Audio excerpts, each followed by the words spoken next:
Selamat berjumpa kembali ibu-ibu, apa kabar? Selamat sore. Selamat kita mulai beribadah lagi kepada Tuhan.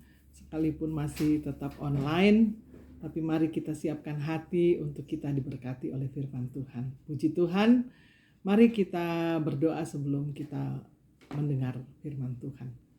Bapa di dalam surga, Bapa yang kami sembah di dalam nama Tuhan Yesus Kristus. Engkau Allah kami yang hidup dan berkuasa. Engkau yang selalu memelihara dan menolong memberkati hidup kami. Kami boleh ada sampai saat ini Tuhan. Semua karena kemurahan dan anugerah-Mu. Dan saat ini juga Tuhan kami hendak mendengar lagi firman-Mu.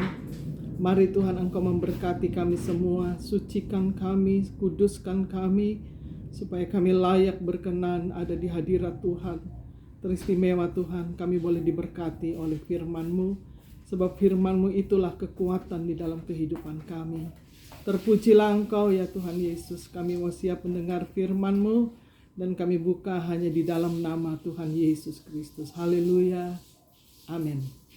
Puji Tuhan. Mari kita buka di dalam 1 Korintus 13 ayatnya yang ke-13. Puji Tuhan. Demikianlah tinggal ketiga hal ini, yaitu iman, pengharapan, dan kasih. Dan yang paling besar di antaranya ialah kasih. Ya. Iman, pengharapan, dan kasih. Saudara yang terkasih di dalam Tuhan kita Yesus Kristus, kita percaya bahwa saudara dan saya sebagai orang yang percaya bahwa Yesus yang kita sembah itu adalah Allah yang maha kasih, ya, sebab kasih itu adalah karakter daripada Kristus. Saya kira ini sudah sering kali kita dengar, ya, bagaimana Allah itu adalah kasih. Tetapi di dalam firman Tuhan ini mengatakan demikianlah tinggal ketiga hal ini, yaitu iman, pengharapan, dan kasih, dan yang paling besar di antaranya ialah kasih. Bahwa kasih itu adalah yang terbesar, tetapi iman dan pengharapan itu juga penting di dalam kehidupan kita sebagai orang percaya. Yang percaya kepada Yesus, yaitu tanpa iman juga kita tidak sampai kepada Allah. Kalau kita tidak punya kepercayaan kepada Kristus, juga akan hidup kita akan menjadi sia-sia. Bahkan juga pengharapan, sebab pengharapan itu adalah sauh yang kuat, ya, bahwa kita memiliki pengharapan yang teguh di dalam Tuhan, sehingga di dalam pengharapan itu kita memiliki iman, memiliki kasih yang sempurna di dalam Tuhan. Puji Tuhan. Mari kita buka sekarang, kita mulai dengan iman. Saudara yang terkasih di dalam Tuhan kita Yesus Kristus, iman adalah percaya kepada Tuhan. Percaya kepada Kristus Yesus sebagai Allah juru selamat bagi saudara dan saya. Di dalam Ibrani 11 ayatnya yang ke-6. Ibrani 11 ayatnya yang ke-6. Tetapi tanpa iman tidak mungkin orang berkenan kepada Allah. Sebab barang siapa berpaling kepada Allah, ia harus percaya bahwa Allah ada. Dan bahwa Allah memberi upah kepada orang yang sungguh-sungguh mencari Dia. Jadi iman itu adalah percaya bahwa Tuhan itu ada. Sekalipun secara fisik mungkin kita tidak melihat langsung Tuhan, tetapi Dia adalah roh, ya. Bahwa Tuhan itu adalah roh artinya bahwa sekalipun kita tidak melihat Dia secara fisik, tetapi Dia ada di dalam kehidupan saudara dan saya. Firman dan Roh Kudus itu ada di dalam kehidupan saudara dan saya. Ketika kita datang memuji, menyembah, dan memuliakan nama Tuhan, kita boleh merasakan bahwa kehadiran Allah itu ada ketika kita sungguh-sungguh menyembah Dia, memuji Dia, bahkan berdoa dengan sungguh-sungguh, kita boleh merasakan hadirnya Tuhan. Kita tidak terasa bahwa mungkin air mata kita sudah menetes, sudah berjatuh-jatuhan, ya, atau merasakan bahwa sukacita yang luar biasa karena kehadiran Allah. Sebab di mana ada Allah hadir, kita boleh merasakan kekuatan yang baru, kita boleh merasakan sukacita yang luar biasa saat kita ada di hadirat Allah. Sebab di hadiratnya itulah kita merasakan kuasa Allah bekerja di dalam segala persoalan, segala masalah yang kita hadapi di dalam kehidupan ini. Puji Tuhan. Tetapi tanpa iman tidak mungkin orang berkenan kepada Allah. Sebab barang siapa berpaling kepada Allah, ia harus percaya bahwa Allah ada. Jadi tanpa iman kepada Allah, tadi dikatakan sia-sia.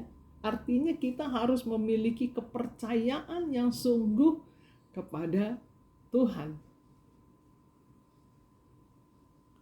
Dan puji Tuhan, kita juga lihat di dalam Roma 10 ayatnya yang ke-11. Roma 10 ayatnya yang ke-11. Karena kitab suci berkata, barang siapa yang percaya kepada Dia tidak akan dipermalukan. Wow, puji Tuhan, ya. Kalau kita percaya kepada Tuhan, maka Dia tidak akan mempermalukan kita. Ya, Dia akan membela kita. Dia akan menolong kita. Apapun keadaan kita. Memang mungkin dalam keadaan yang susah, dalam keadaan sakit, dalam keadaan yang mungkin tertekan, ya, masalah begitu banyak. Tetapi kalau kita berharap dan percaya bahwa Tuhan itu ada, maka Dialah yang akan menolong kita. Di sini dikatakan Dia tidak mempermalukan kita. Sebab Dia begitu mulia, saudara. Kemuliaan Allah itu selalu akan dinyatakan bagi orang-orang yang berharap kepada Dia. Puji Tuhan.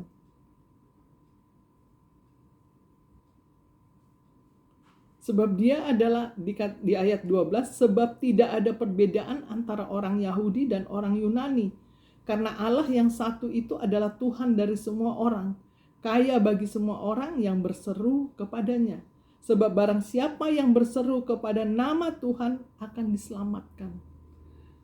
Sebagaimana saya katakan tadi, bahwa orang yang percaya kepada Tuhan, yaitu percaya kepada Tuhan kita Yesus Kristus, yang sudah menyelamatkan saudara dan saya, maka dia tidak akan mempermalukan. Bahkan di sini dikatakan barang siapa yang berseru kepada nama Tuhan akan diselamatkan. Sebab itu puji Tuhan, saudara, kalau kita sudah dipilih oleh Tuhan. Kalau kita sudah dipanggil oleh Tuhan untuk menjadi miliknya, untuk menjadi anaknya, dari segi seberapa banyak manusia yang ada di muka bumi ini, ya, mungkin jutaan atau ya jumlah penduduk yang ada di muka bumi ini mungkin miliaran, tetapi saudara dan saya boleh ada menjadi miliknya. Saat kita berseru kepada nama Tuhan, Dia akan menyelamatkan kita. Haleluya. Sebab itu biarlah iman kita terus ada di dalam kehidupan ini.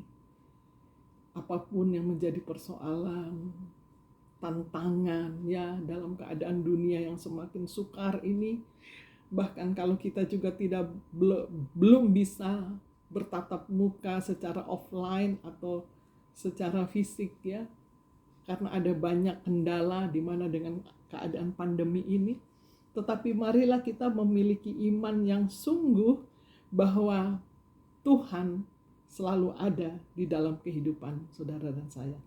Kita tetap percaya bahwa kasih Tuhan itu luar biasa di dalam kehidupan kita. Puji Tuhan. Kita lihat di dalam Lukas 7 ayatnya yang ke-50.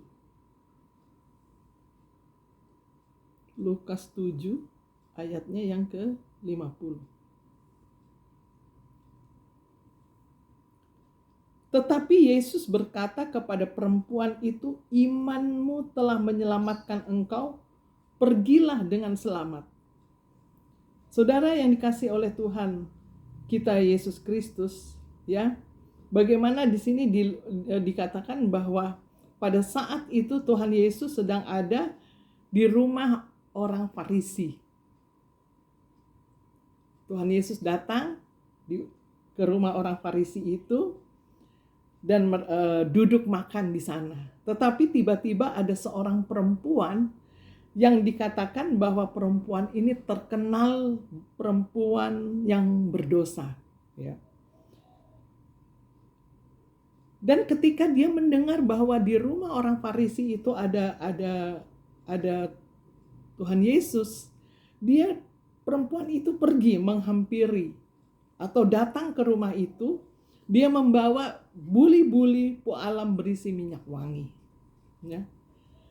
Dia hanya berdiri sambil menangis, ia di belakang Yesus dekat kakinya.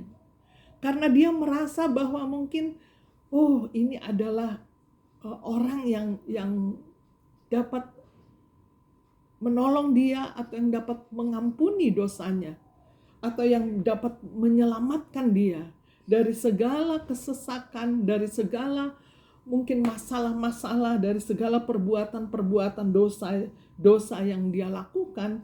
Dan dia datang kepada Yesus dan berdiri di belakangnya sambil menangis. Dan dikatakan air mata perempuan itu jatuh di kaki Tuhan Yesus. Dan apa yang terjadi di situ dikatakan dia menyekanya dengan rambutnya. Artinya dia menyeka atau membersihkan dengan rambutnya, ya. Dia merendahkan diri di hadapan Tuhan. Dia menyadari siapakah dirinya ini. Dia adalah orang yang berdosa. Tetapi dengan ketulusan hatinya, dia merendahkan diri lalu dia menyeka kaki Tuhan Yesus. Bahkan di sini dikatakan dia meminyaki kaki Tuhan Yesus itu dengan minyak wangi. Ketika orang Farisi melihat, dikatakan, siapakah orang perempuan ini yang menjamah? Tentu ia tahu bahwa perempuan ini adalah seorang yang berdosa. Lalu Yesus berkata kepadanya, ayat 40, Simon, ada yang hendak kukatakan kepadamu. Sahut Simon, katakanlah guru. Ada 2 orang yang berhutang kepada seorang pelepas uang, yang seorang berhutang 500 dinar. Yang lain 50, karena mereka tidak sanggup membayar, maka ia menghapus hutangnya.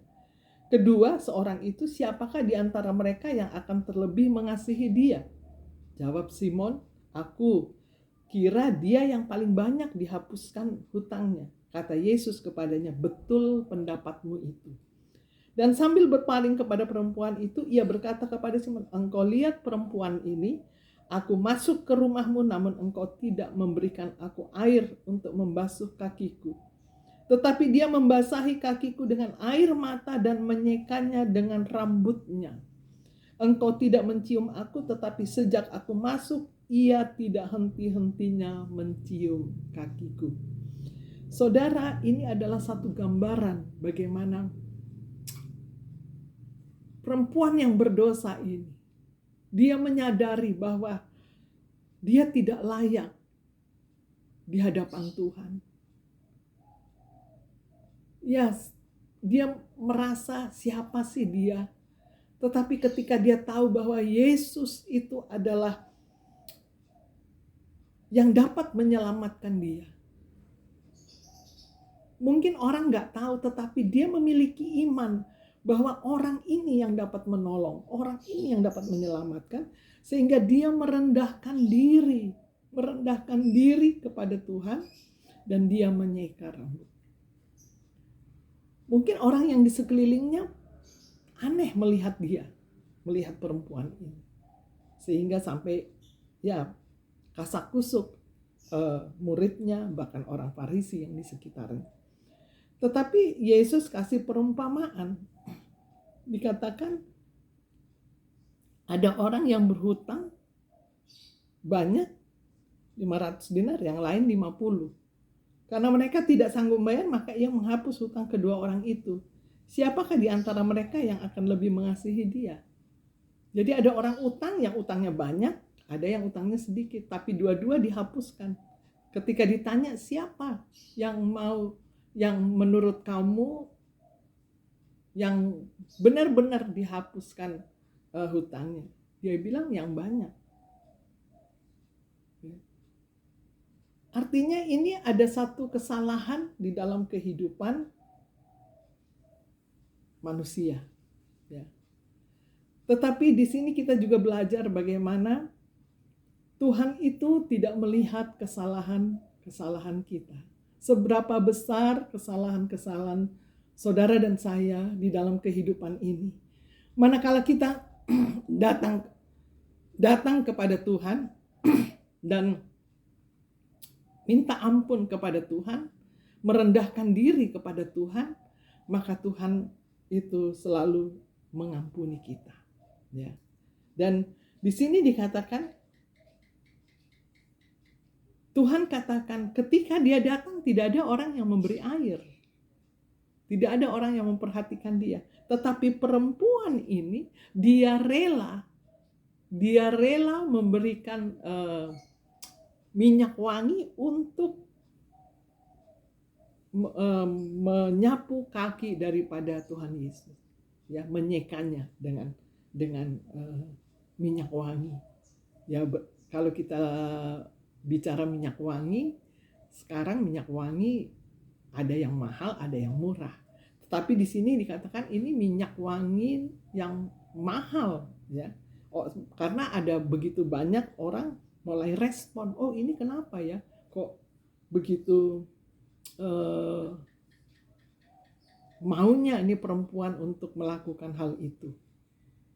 Tetapi di sini pemikiran Allah melihat bahwa orang ini sungguh-sungguh percaya kepada Tuhan, sungguh-sungguh mengasihi kepada Tuhan, dan sungguh-sungguh dia mau datang kepada Tuhan. Sehingga di ayat 47, sebab itu aku berkata kepadamu, dosanya yang banyak itu telah diampuni. Sebab ia telah banyak berbuat kasih. Tetapi orang yang sedikit diampuni, sedikit juga ia berbuat kasih. Lalu ia berkata kepada perempuan itu, dosamu telah diampuni. Pemikiran Allah gak sama dengan pemikiran manusia. Ya. Manusia hanya seringkali melihat secara fisik. Manusia hanya seringkali berpikir yang menurut pemikirannya. Tetapi Tuhan melihat bagaimana hati daripada perempuan ini. Dia mau merendahkan dirinya dengan sungguh-sungguh kepada Tuhan. Dia rela untuk berbuat serendah-rendahnya untuk mengasihi Tuhan. Ya. Mungkin kalau orang melihat, kok mau ya melakukan hal itu. Tetapi inilah yang dilihat oleh Tuhan. Bagaimana dia menyerahkan dirinya kepada Tuhan. Dia tidak malu-malu dan dia tidak lagi pikir apakah minyak wangi itu mahal atau apa dia bisa beli lagi. Dia tidak pikir itu. Yang dia pikir hanya bagaimana Tuhan itu mengasihi dia. Bagaimana Tuhan itu mengampuni dia. Ya. Bagaimana Tuhan itu memperdulikan dia.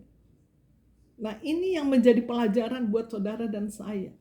Jangan sekali-sekali kita seringkali hanya ya dengar-dengar gosip, dengar-dengar ya, apalagi sekarang ya dengan adanya medsos, banyak yang bisa terjadi. Banyak hal mungkin bisa direkayasa. Tetapi Tuhan itu melihat hati. Bagaimana hati daripada perempuan ini. Dia merendahkan dirinya di hadapan Tuhan. Dan di sini dikatakan ia telah berbuat kasih. Jadi saudara, memang kita seringkali memikirkan apa yang kita pikirkan. Bahkan kita sudah bisa membuat satu kesimpulan yang mungkin kesimpulannya bisa salah. Tetapi Tuhan itu melihat bagaimana hati perempuan ini. Sehingga apa yang seringkali tidak dilihat manusia, Tuhan itu melihatnya. Ya, apa yang Tuhan mungkin manusia nggak lihat. Manusia hanya lihat, oh ini dia begini, ini dia begitu, ini dia begini, ini begitu, dengan kalkulasi manusia. Tetapi Tuhan itu tidak, dia melihat bagaimana hati daripada orang itu. Ya, dia kan nggak ngomong, dia hanya berbuat dan melakukan. Iman tanpa perbuatan adalah sia-sia, kata firman Tuhan. Sehingga di sini dikatakan, dan mereka yang duduk makan bersama, dia pikir dalam hati mereka, siapakah ia ini sehingga dapat mengampuni dosa. Tetapi Yesus berkata kepada perempuan itu, imanmu telah menyelamatkan engkau, pergilah dengan selamat. Orang masih kasak kusuk, masih berdebat. Ini bisa enggak? Ini bisa enggak? Kok dia begitu? Kok dia begini? Tetapi Tuhan tetap di dalam pendiriannya. Ya. Tuhan itu tidak sama dengan manusia. Kita manusia seringkali ya banyak salah, ya. Tetapi Tuhan itu luar biasa. Dan biarlah kita belajar kepada perempuan ini dengan penuh kerendahan hati, dengan iman yang sungguh dia mau melayani Tuhan. Biar kita juga di dalam kehidupan saudara dan saya, di dalam pengiringan kita kepada Tuhan, biarlah kita mau melayani Tuhan dengan sungguh. Melayani Tuhan dengan segenap hati. Apapun keadaan kita, tetap kita melayani Tuhan. Tetap kita beribadah. Tetap kita datang kepada Tuhan. Saudara. Sebab itulah yang menjadi berkat. Yang menyelamatkan saudara dan saya. Ya. Kita percaya bahwa Tuhan Yesus itu Allah yang penuh kasih, Allah yang menolong, Allah yang menyelamatkan kita bukan hanya di saat ini, tapi sampai selama-lamanya. Puji Tuhan. Yang kedua, satu contoh lagi saya mau beri, Rahab di dalam Yosua 2. Bagaimana Rahab itu diperhitungkan imannya sebagai kebenaran. Ya. Yosua 2 ayatnya yang ke-2. Kemudian diberitahukanlah kepada Raja Yeriko demikian, tadi malam ada orang datang kemari dari orang Israel untuk menyelidiki negeri ini. Maka Raja Yeriko menyuruh orang kepada Rahab mengatakan, bawalah keluar orang-orang yang datang kepadamu. Itu yang telah masuk ke dalam rumahmu, sebab mereka datang untuk menyelidiki seluruh negeri ini. Tetapi perempuan itu telah membawa dan menyembunyikan kedua orang itu. Berkatalah ia, memang orang-orang itu telah datang kepadaku, tetapi aku tidak tahu dari mana mereka. Dan ketika pintu gerbang hendak ditutup menjelang malam, maka keluarlah orang-orang itu. Aku tidak tahu kemana orang-orang itu pergi. Segeralah kejar mereka. Tentulah kamu dapat menyusul mereka. Di ayat yang ke-6, tetapi perempuan itu telah menyuruh keduanya naik ke suatu rumah dan menyembunyikan mereka di bawah timbunan batang rami yang ditebarkan di atas soto itu. Maka pergilah orang-orang itu mengejar mereka ke arah sungai Yordan, ke tempat penyeberangan, dan ditutuplah pintu gerbang segera sesudah pengejar-pengejar itu keluar. Tetapi sebelum kedua orang itu tidur, naiklah perempuan itu mendapatkan mereka di soto. Dan berkata kepada orang-orang itu, aku tahu bahwa Tuhan telah memberikan negeri ini kepada kamu, dan bahwa kengerian terhadap kamu telah meninggapi kami, dan segala penduduk negeri ini gemetar menghadapi kamu. Sebab kami mendengar bahwa Tuhan telah mengeringkan air laut Teberau di depan kamu, ketika kamu berjalan keluar dari Mesir dan apa yang kamu lakukan kepada kedua raja orang Amori yang di seberang sungai Yordan itu, yakni kepada Sihon dan Og yang telah kamu tumpas. Ketika kami mendengar itu, tawarlah hati kami dan jatuhlah semangat setiap orang menghadapi kamu. Sebab Tuhan Allahmu ialah Allah di langit di atas dan di bumi di bawah. Puji Tuhan, saudara yang terkasih dalam Tuhan kita Yesus Kristus, kita tahu Rahab ini adalah seorang pelacur. Saat itu di mana Yosua mengirimkan 2 pengintai untuk masuk ke Yeriko. Karena Yeriko ini akan direbut ya untuk menjadi kepunyaan Israel. Dan perempuan ini atau Rahab yang dikatakan pelacur ini ya, dia berjuang, saudara. Saya ketika saya pelajari ini bahwa perempuan ini sungguh-sungguh luar biasa. Dia sangat berani ya, sangat berani karena ada resiko yang dia harus hadapi. Ketika kalau raja tahu bahwa dia menyembunyikan orang Israel yang notabene bukan orang dari negeri itu, maka ada pasti taruhannya nyawanya ya. Tetapi saudara, Rahab ini memiliki iman yang sungguh luar biasa. Dikatakan di ayat yang ke-8, di ayat yang ke-9, dan berkata kepada orang-orang itu, aku tahu bahwa Tuhan telah memberikan negeri ini kepada kamu, dan bahwa kengerian terhadap kamu telah menghinggapi kami, dan segala penduduk negeri ini gemetar menghadapi kamu. Jadi saudara, Rahab katakan dia tahu bahwa orang Israel yang datang 2 orang itu adalah orang utusan Allah ya. Karena dia tahu Allah yang disembah orang Israel, di mana dia melihat bagaimana orang Israel itu dituntun oleh Tuhan keluar dari tanah Mesir. Sehingga dia mendengar bahwa untuk menyeberang Laut Teberau itu tidak mudah. Tetapi dia mendengar bahwa Tuhannya orang Israel itu membuka jalan, artinya mengeringkan laut itu dan mereka berjalan. Ini hal yang luar biasa dan inilah yang dia dengar, inilah yang dia percaya.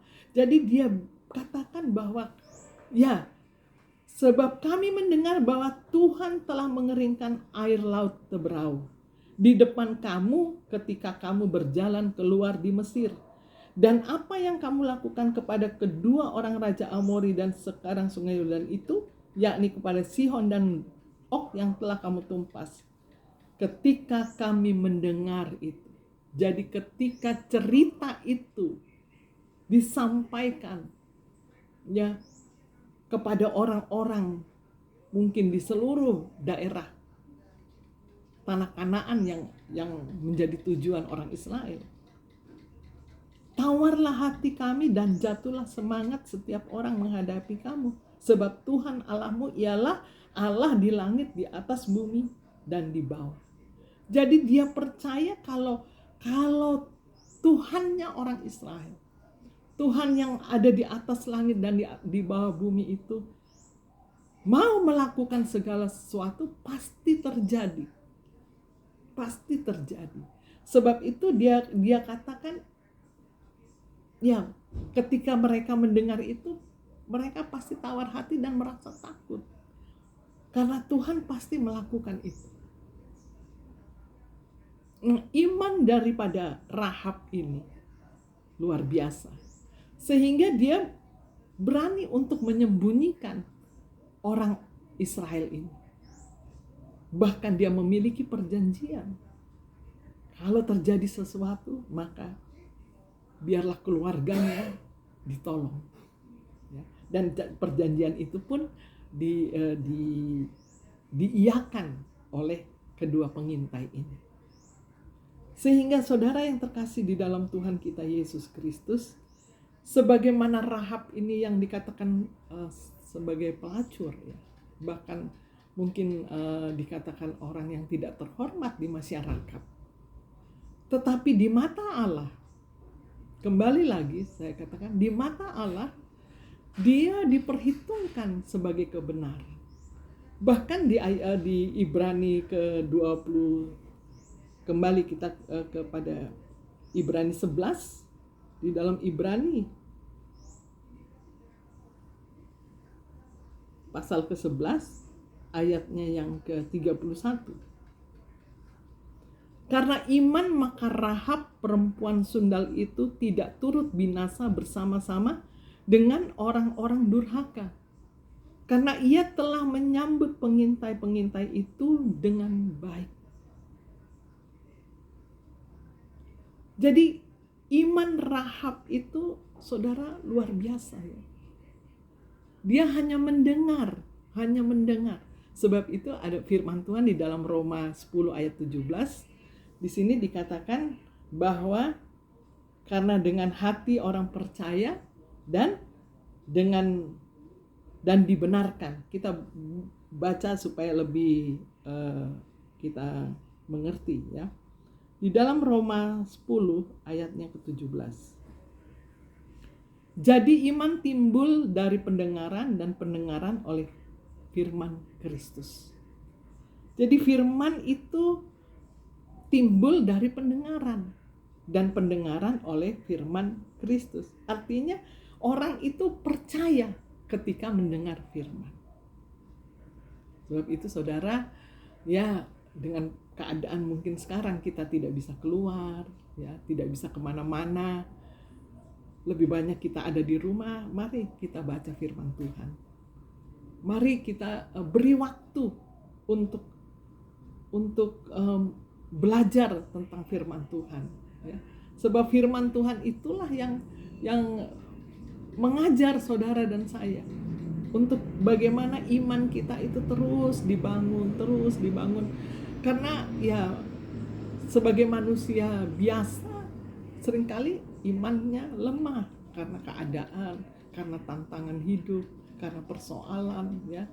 Tetapi ketika kita terus mendengar firman, maka di sini iman timbul dari pendengaran dan pendengaran oleh firman Kristus. Rahab hanya mendengar bahwa Allahnya orang Israel adalah Allah yang di atas langit dan di bawah bumi, atau Allah pencipta langit dan bumi, adalah Allah yang maha besar dan dahsyat, Allah yang maha kuasa, yang sanggup melakukan segala perkara yang tidak mungkin menjadi mungkin. Karena secara pemikiran manusia, laut Teberau itu ya mana mungkin bisa dibelah kalau bukan karena kuasa Allah, kalau bukan karena kekuatan dan kuasa Tuhan. Gak ada yang bisa membuka itu, saudara, atau membelah itu. Tetapi karena kuasa Tuhan yang dahsyat itu. Dan itulah yang dilihat oleh Rahab. Sehingga dia percaya kepada Tuhannya orang Israel. Dan saudara, ketika kita percaya kepada Tuhan, ya, sungguh-sungguh apapun yang terjadi, kita tetap percaya bahwa Tuhan pasti membela dan menolong kita. Puji Tuhan, sehingga di sini kita lihat ya bagaimana Rahab itu bisa disejajarkan imannya seperti dengan Abraham. Abraham dibenarkan karena imannya. Dengan Nuh, dengan Musa, Elia, itu orang-orang yang wow, Henokh, luar biasa saudara. Ini seorang pelacur ya, yang mungkin tidak diperhitungkan karena dia penuh dengan dosa. Tetapi firman Tuhan katakan dosa semerah kirmisi pun, kalau kita datang kepada Tuhan, maka Tuhan akan memutihkannya. Kalau Tuhan itu nggak lihat apa, siapa, ya, embel-embelnya di belakang, enggak. Manusia mungkin masih, oh dia begini, oh dia begitu. Enggak, saudara. Sebab itu datang saja kepada Tuhan dan minta ampun, Tuhan akan mengampuni dan menolong kita. Sebagaimana Rahab, ya, diperhitungkan dia karena menolong orang-orang pengintai Israel itu. Puji Tuhan. Biarlah kita tetap percaya kepada Tuhan, sebab Tuhan yang kita sembah adalah Allah pencipta langit dan bumi. Ya, itu sudah tidak diragukan lagi, sehingga kita, bahkan bukan itu saja, Dia sudah menyelamatkan saudara dan saya. Puji Tuhan. Kita lihat lagi Yakobus 2. Yakobus 2 ayatnya yang Puji Tuhan, Yakobus 2 ayatnya yang ke-25. Dan bukankah demikian juga Rahab pelacur itu dibenarkan karena perbuatan-perbuatannya. Ketika ia menyembunyikan orang-orang yang disuruh itu di dalam rumahnya, lalu menolong mereka lolos melalui jalan yang lain. Sebab seperti tubuh tanpa roh adalah mati, demikian juga iman tanpa perbuatan adalah mati. Ya. Jadi iman tanpa perbuatan mati. Ya. Sekalipun sekarang dalam kondisi pandemik ini, bukan berarti ada Tuhan lalu kita sembarangan. Iman tanpa perbuatan juga mati. Artinya kita tetap waspada, kita tetap juga percaya bahwa Tuhan menolong kita. Kalau pergi kemana-mana, pakai masker, double masker, ya, apalagi sekarang. Ya, menurut pemerintah ada varian baru yang sangat menular, varian Delta. Ya, kita jangan sombong dengan iman, tetapi kita percaya kepada Tuhan, tetapi juga tetap berjaga-jaga. Ya, berjaga-jaga sehingga iman itu juga tanpa perbuatan mati. Jadi kalau orang sudah tahu dengan keadaan yang seperti ini, lalu pergi jalan kemana-mana tanpa masker, tanpa protokol kesehatan, lalu sakit, ya itu salah sendiri. Ya, tetapi kita, firman Tuhan ini katakan, iman tanpa perbuatan adalah mati. Harus beriringan dan berjalan bersama-sama. Puji Tuhan, biarlah saudara terkasih di dalam Tuhan kita Yesus Kristus, iman kita selalu kuat di dalam Tuhan. Sebab kita adalah anak-anak Tuhan yang memiliki jaminan di dalam kehidupan saudara dan saya, bahwa Tuhan kita Yesus Kristus yang sudah berkorban itu untuk menyelamatkan saudara dan saya, Dia akan tetap memelihara kehidupan kita. Tetaplah bergantung kepada Tuhan dan tetaplah percaya kepada Tuhan apapun yang kita alami. Puji Tuhan. Yang kedua tentang pengharapan. Ayub 4 ayat yang ke-6. Yang kedua pengharapan, Ayub 4 ayatnya yang ke-6. Bukankah takutmu akan Allah yang menjadi sandaranmu, dan kesalehan hidupmu menjadi pengharapanmu?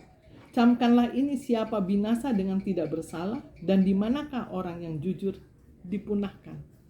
Puji Tuhan, saudara yang terkasih, kita tahu cerita Ayub ya. Saya kira ini populer. Semua orang tahu, anak-anak Tuhan sekolah minggu juga tahu bagaimana cerita Ayub ini ya. Orang yang saleh ya, tapi dia masuk di dalam ujian. Pagar perlindungannya dicabut dan iblis mulai menggoncang dia. Tetapi dia sebagai orang yang memang hidupnya takut akan Tuhan, dan dikatakan dia adalah orang yang saleh. Memang dia mengalami hal itu, tetapi dia tetap percaya kepada Tuhan. Bahwa mungkin proses yang dialami itu sangat menyakitkan, sehingga sahabat-sahabatnya pun selalu memberikan support kepada dia. Dikatakan bahwa bukankah takutmu akan Allah yang menjadi sandaranmu? Ketika dia lemah, ya ada orang-orang yang memberi support. Saudara, sebagai manusia memang seringkali kita diperhadapkan dengan keadaan mungkin yang tidak baik atau lemah ya. Tetapi itulah gunanya kalau ada teman, ada saudara, ada keluarga untuk kita berbagi ya. Bukan berbagi itu bukan berarti harus di-share kemana-mana atau diviralkan kemana-mana, tetapi mari kita berbagi untuk saling menopang dan saling mendukung. Dan ini saya sudah berkali-kali sampaikan, untuk terus kita saling menopang di dalam kasih. Di dalam kasih kita kepada Tuhan. Dan ini diingatkan oleh temannya, karena dia mungkin Ayub sudah merasa ya sudah lemah, sudah terpuruk, sudah mungkin keadaannya karena memang dia dalam keadaan yang sakit ya, sakit. Tetapi temannya selalu memberi support, membangkitkan imannya, memberikan pengharapan bahwa hanya Tuhan yang dapat menjadi sandaranmu. Benar saudara, hanya Tuhan yang menjadi sandaran kita. Iya kan? Tidak ada lain. Ya manusia bisa menolong, memberikan jalan keluar atau support atau apapun, tapi terbatas. Tapi kalau Tuhan di sini, ya kita lihat bagaimana perjalanan Ayub itu. Sangat luar biasa, menyedihkan, bahkan kalau kita pelajari ya semua sangat menderita. Tetapi pada endingnya, karena dia bertekun di dalam Tuhan, dia tetap beriman kepada Tuhan dan dia memiliki pengharapan yang teguh, maka pada akhirnya di ayat yang ke pasal 42 ya, di sana dia dipulihkan ya. Proses kehidupan saudara dan saya itu kita berbeda-beda, tetapi mari kita jalani terus untuk tetap memandang kepada Tuhan. Terus kita memandang saja kepada Tuhan ya. Tuhan pasti menolong saudara dan saya. Bahkan juga di dalam Roma 8 ayat yang ke-28. Roma 8 ayat yang ke-28. Kita tahu sekarang bahwa Allah turut bekerja dalam segala sesuatu untuk mendatangkan kebaikan bagi mereka yang mengasihi Dia, yaitu bagi mereka yang terpanggil sesuai dengan rencana Allah. Ya. Jadi orang yang terpanggil sesuai dengan rencana Allah. Ada ujian, ada masalah, ada pencobaan, tetapi di sini dikatakan bahwa Allah itu turut bekerja. Jadi Allah itu turut bekerja di dalam setiap persoalan kehidupan saudara dan saya. Jadi artinya kita memiliki pengharapan di dalam Tuhan, ya. Tetap pasti ada jalan keluarnya. Tetap pasti ada pertolongan Tuhan. Di sini dikatakan bagi mereka yang terpanggil dengan sesuai dengan rencana Allah. Kadang ketika proses itu berjalan, saudara, kita merasa aduh kok terpuruk ya, kok sepertinya seperti ini. Tetapi mungkin di dalam kelemahan itulah kita mulai bangkit dan datang terus kepada Tuhan. Berseru saja kepada Tuhan dan memanggil namanya. Sehingga di sini bahwa Allah pasti turut bekerja dalam segala sesuatu. Bagi orang yang percaya kepada Tuhan, Tuhan tidak tinggalkan saudara. Tuhan tidak tinggalkan. Tuhan tidak tinggalkan. Bagi orang yang setia, Tuhan tidak tinggalkan. Apalagi kalau kita hidup takut akan Tuhan dan benar di hadapannya, Tuhan tidak tinggalkan saudara. Oh haleluya. Haleluya. Di ayat ke-29 di sini, sebab semua orang yang dipilihnya dari semula, mereka juga ditentukannya dari semula untuk menjadi serupa dengan gambaran anaknya, supaya ia anaknya itu menjadi yang sulung di antara banyak saudara. Dan mereka yang ditentukannya dari semula, mereka itu juga dipanggilnya, dan mereka yang dipanggilnya, mereka itu juga dibenarkannya, dan mereka yang dibenarkannya, mereka itu juga dimuliakannya. Jadi kalau kita dipanggil, kita pasti dibenarkan dan kita pasti dimuliakan. Memang ada proses yang kita lewati untuk sampai kepada kemuliaan itu. Untuk sampai kepada kemuliaan itu. Dan Tuhan itu tahu mana yang sanggup. Tuhan itu tahu kesanggupan kita. Ya. Kemampuan setiap kita itu Tuhan tahu. Jadi proses yang Tuhan berikan itu memang tidak sama, berbeda-beda. Tetapi Tuhan itu tahu.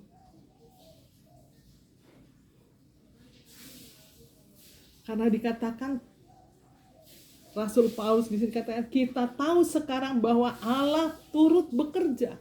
Jadi apapun yang terjadi di dalam kehidupan saudara dan saya, bahwa Allah itu tahu. Dan dia ada di sana.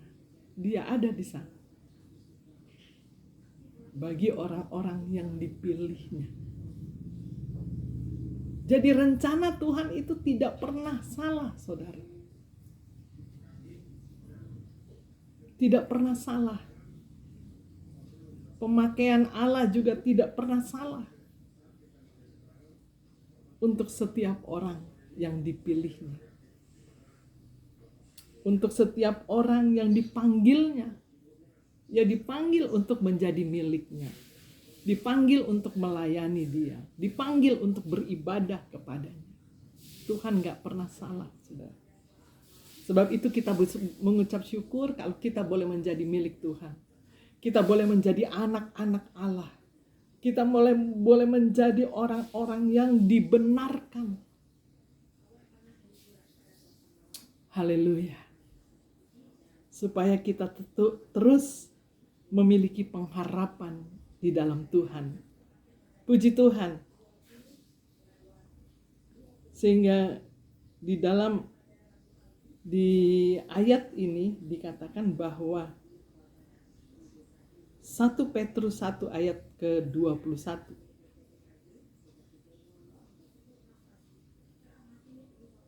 1 Petrus 1 ayatnya ke-21.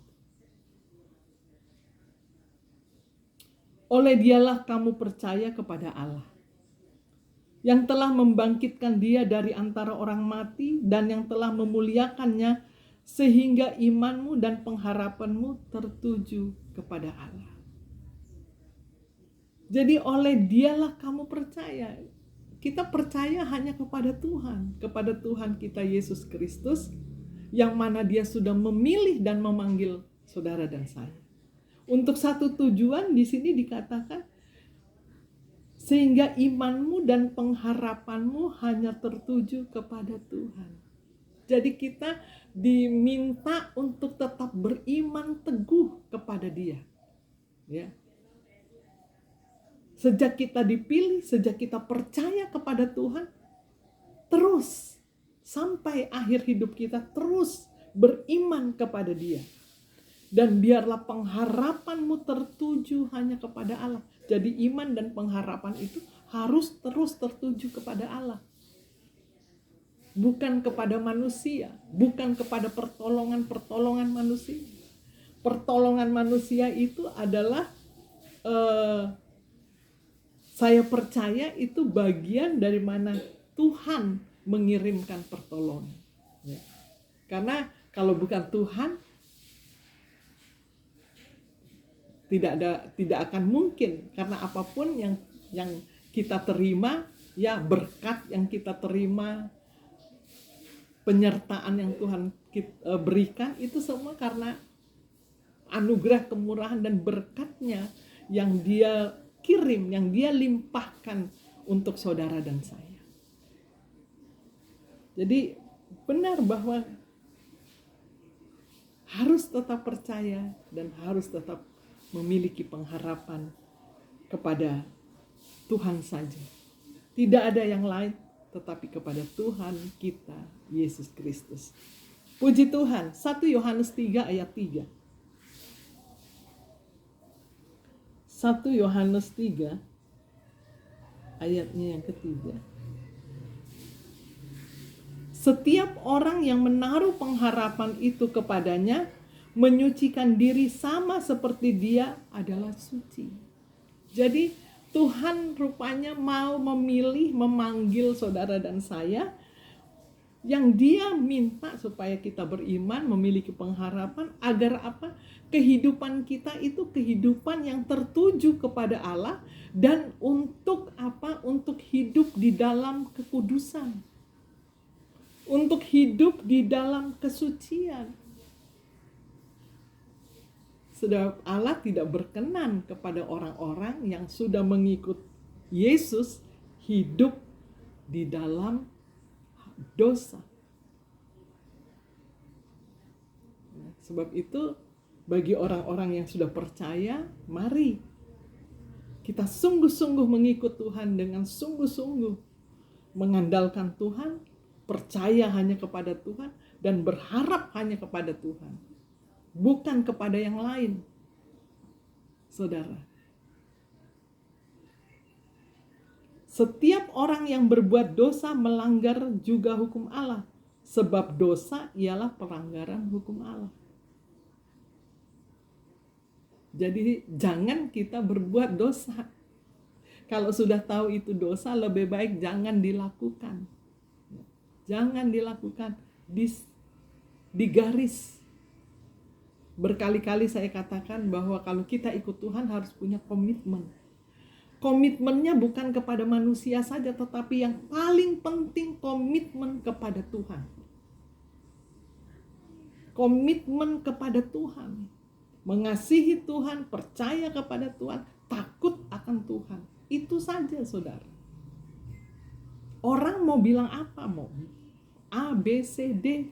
Ya, kita sudah dipilih dan dipanggil oleh Tuhan. Tuhan hanya mau bahwa kita memiliki iman, pengharapan, dan hidup di dalam kebenaran, kekudusan. Di sini dikatakan, setiap orang yang menaruh pengharapan itu kepadanya menyucikan diri sama seperti Dia adalah suci. Wow. Gak mudah ya saudara. Memang tidak mudah, tetapi kita biarlah mata rohani kita tertuju hanya kepada Tuhan. Bukan perkara-perkara yang ada di dunia ini, tetapi bagaimana keselamatan itu akan kita terima sampai akhir. Dan Tuhan mengharapkan itu. Kita semua orang yang percaya kepada Tuhan, bukan hanya sekedar kita menjadi orang Kristen, tetapi mari kita memiliki kualitas iman kita kepada Tuhan. Pengharapan kita kepada Tuhan dengan apa? Hidup di dalam kekudusannya. Puji Tuhan. Mazmur 119. Mazmur 119 ayatnya ke-116. Topanglah aku sesuai dengan janjimu supaya aku hidup, dan janganlah membuat aku malu dalam pengharapanku. Ini adalah satu doa, saudara, ya, yang disampaikan oleh pemazmur. Karena bagaimanapun sebagai manusia, kita perlu topangan daripada Tuhan. Sebab itu kita harus mengandalkan Tuhan. Topanglah aku sesuai dengan janjimu, supaya aku hidup, dan janganlah membuat aku malu dalam segala pengharapanku. Jadi kalau kita hidup di dalam iman, pengharapan, dan kasih, maka Tuhanlah yang akan menopang kehidupan kita, saudara. Puji Tuhan, luar biasa ya. Kalau kita perhatikan firman Tuhan ini sangat ajaib ya. membangkitkan terus iman kita saat kita lemah, ya, saat kita tidak berdaya, karena Tuhan itu Allah yang penuh dengan kasih. Puji Tuhan, iman, pengharapan, dan kasih. Ya. Jadi kita memiliki iman, memiliki pengharapan, dan yang ketiga adalah kasih. Puji Tuhan. Kita kembali di dalam 1 Korintus 13. Ayatnya yang ke-8.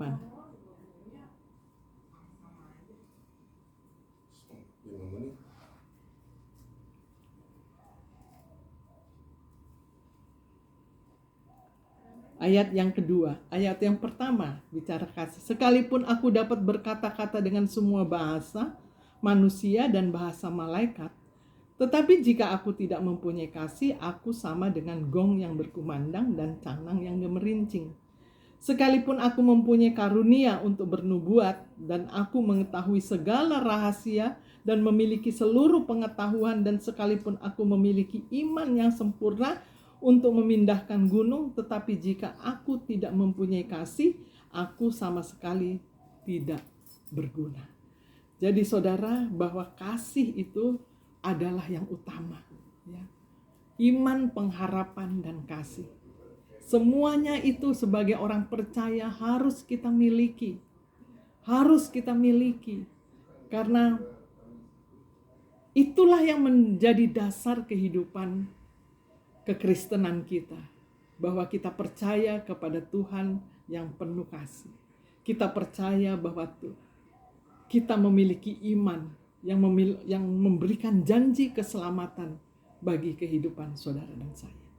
Bahkan juga kita memiliki pengharapan untuk terus hidup di dalam kebenarannya, untuk hidup di dalam kasihnya, ya, di dalam kesuciannya.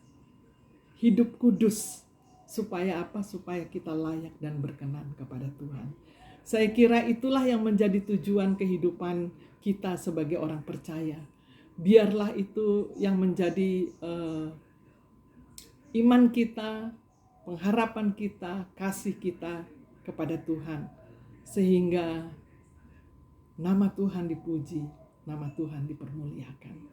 Dan kita percaya di tengah-tengah dunia yang sukar ini, di tengah-tengah dunia yang sangat mungkin mencekam, ya, tapi mari kita tetap memiliki iman bahwa Tuhan menolong kita.